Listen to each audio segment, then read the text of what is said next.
আসসালামু আলাইকুম। ওয়ালাইকুম আসসালাম। সম্প্রতি রফিকুল্লাহ মাদানী নামক একজন বক্তা দ্বিতীয় বিবাহ করায় এটা সারা দেশে ব্যাপক তোলপাড় হয়েছে। সে বিষয়ে আপনার বক্তব্য কি? সে ব্যাপারে আমার বক্তব্য আসলে অনেকে পক্ষ বিপক্ষ লেখছেন, তবে এতটুকু মনে করি যে রফিকুল্লাহ মাদানী সাহেবের যে প্রথম স্ত্রী ছিলেন, আপনারা দেখেছেন তার একটি মেয়ে হয়েছে।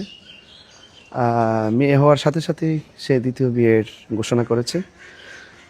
আমি এতটুকু মনে করি যে তার প্রথম সন্তান জন্মগ্রহণ করার সাথে তার স্ত্রীর অনেক কষ্ট, অনেক দুঃখ জড়িত আছে।